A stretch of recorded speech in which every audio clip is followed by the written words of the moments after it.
Bonjour à tous, bienvenue aujourd'hui pour l'occasion de la semaine. Un John Deere 6215R de 2019, totalisant actuellement 1389 heures.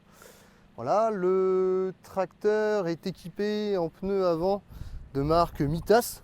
La monte est de 670 R28. Les pneus sont peu usés, je dirais entre 30 et 40% d'usure grand maximum.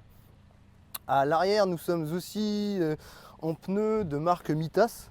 La monte est de 650-75 R42. Et pareil qu'à l'avant, les pneus sont peu usés, maximum entre 30 et 40%. Voilà. Le tracteur est donc équipé de feux latéraux de travail qu'on peut voir en haut de la cabine. 6 feux de travail sur la cabine, plus 2 latéraux. Voilà. Le tracteur est donc équipé du pont suspendu TLS John Deere, du relevage avant de marque aussi John Deere, et équipé donc d'un distributeur un aller un retour. Voilà. Vous avez aussi les commandes de relevage avant situées sur le côté, qui permettent donc de relever et de descendre le relevage depuis l'extérieur. Voilà. Réservoir donc de gasoil et d'AdiBlue parce que le tracteur est assez récent. La cabine, donc cabine R, cabine premium, donc un petit peu plus large que les cabines M. Voilà. Le tracteur bénéficie de masses de roues à l'arrière. En ce qui concerne l'arrière du tracteur, donc nous avons 6 feux de travail, 4 en cabine, sur le haut de la cabine et 2 latéraux. Voilà. Sur les ailes, encore une fois, nous avons donc les boutons de relevage, plus le bouton d'activation de la prise de force. En ce qui concerne l'équipement de ce tracteur, il est donc équipé d'une échelle avec une platine Python, donc pas mal pour traîner les remorques. 5 distributeurs, comme on peut voir ici. La prise Isobus, donc pour les outils. Les nouveaux outils donc avec commande directement sur l'écran principal du tracteur.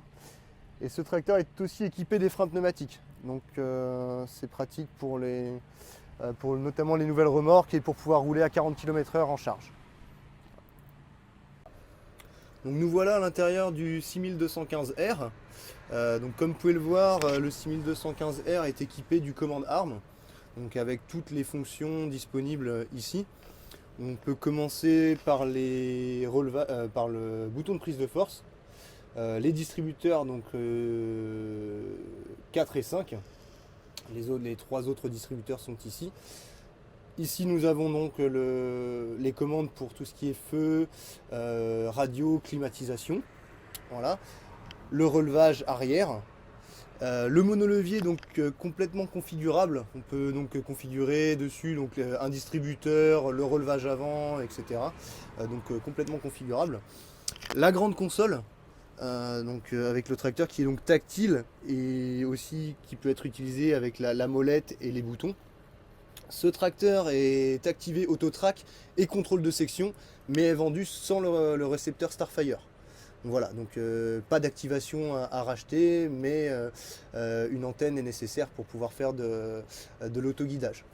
Voilà, donc c'est une boîte auto-power avec donc le réglage des vitesses ici, réglage du régime moteur, et donc ici l'e-tech pour tout ce qui est bout de champ, donc avec mémoire pour faire pour les bouts de champ, très pratique.